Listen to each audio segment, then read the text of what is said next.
रहीम। अस्सलाम वालेकुम व्यूअर्स, उम्मीद आप सब खैरियत से होंगे। रेसिपी किंग में खुशामदीद। तो आज मैं केक रस की रेसिपी बना जा रहा हूँ। बहुत ही ज़बरदस्त रेसिपी है। तो रेसिपी की तरफ चलते हैं। रेसिपी की तरफ जाने से पहले मेरी आपसे रिक्वेस्ट है, मेरे चैनल को सब्सक्राइब करें, बेल आइकन को ज़रूर प्रेस करें ताकि मेरी हर आने वाली वीडियो का नोटिफिकेशन आपको मिल सके। तो चलते हैं रेसिपी की तरफ, देख लेते हैं केक रस कैसे बन सकते हैं और हम घर पे बेहतर तरीके से कैसे बना सकते हैं। केक रस बनाने के लिए मेरे पास मैदा है तकरीबन 1.5 कटोरी, यही वाली जिसमें मैंने ऑयल लिया है, यही वाली कटोरी मैंने यूज़ किया और यही कटोरी जो है वो हम ऑयल की यूज़ करेंगे तकरीबन आधे से ज़्यादा। यहाँ पे 2 अदद अंडे हैं, बेकिंग पाउडर है 1 चम्मच और शुगर है मेरे पास तकरीबन पौनी कटोरी, और यहाँ पे जो वनीला एसेंस है वो तकरीबन 2 से 3 ड्रॉप्स हम यूज़ करेंगे। तो यहाँ पे व्यूअर्स मैंने ब्लेंडिंग जार ले लिया है, उसमें 2 अदद अंडे ऐड कर लिए और ब्लेंडर को चला देंगे ताकि अंडे जो हैं वो अच्छी तरह मिक्स हो जाए।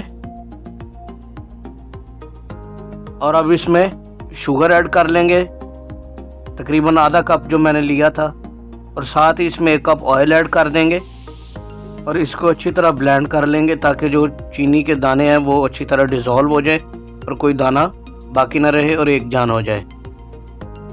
तो व्यूअर्स जो बैटर है हमारा वो अच्छी तरह से बीट हो चुका है। तो अब इसको किसी बाउल में निकाल लेते हैं। तो व्यूअर्स यहाँ पे जो बैटर था हमारा वो अच्छी तरह बीट हो चुका है, मैंने उसको ग्राइंडर में बीट कर लिया है। ऑयल था, चीनी थी और अंडे थे। तो अब यहाँ पे इसको कर देंगे साइड पे। यहाँ पे जो हमारे पास मैदा है उसके अंदर बेकिंग पाउडर जो है उसको ऐड कर लेंगे और इसको अच्छी तरह मिक्स कर लेंगे।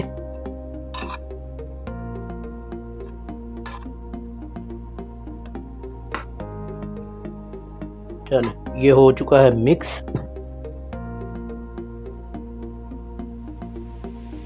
यहाँ पे दूसरा बाउल ले लेंगे, उसमें इस बैटर को ऐड कर लेंगे।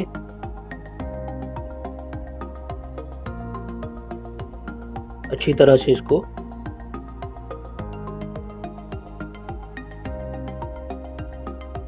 इसमें ऐड कर लेते हैं और अब यहाँ पे जो मैदा है वो ऐड कर लेंगे। इसको अच्छी तरह कर लेंगे मिक्स और इसको हमने अच्छी तरह बीट कर लेना है।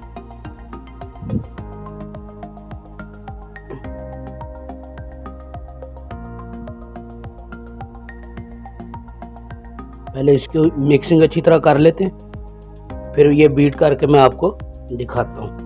तो व्यूअर्स ये देखिए बैटर जो हमारा रेडी हो चुका है। तो मैं ये आपको अभी दिखाता हूँ इसकी कंसिस्टेंसी। इस पॉइंट पे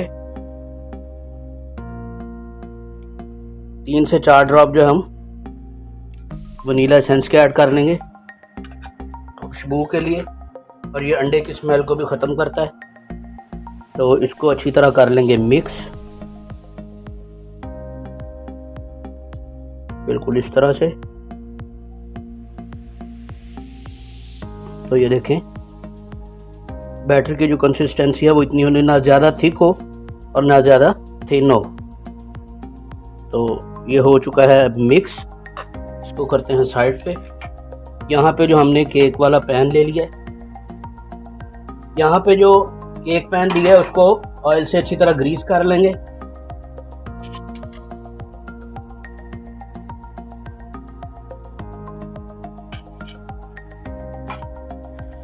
तो स्पैचुला की मदद से इसको हिला लेंगे इस तरह से। किनारों पर भी इसको लगा लेंगे ऑयल को, ऑयल थोड़ा सा और ऐड कर लेंगे। चलें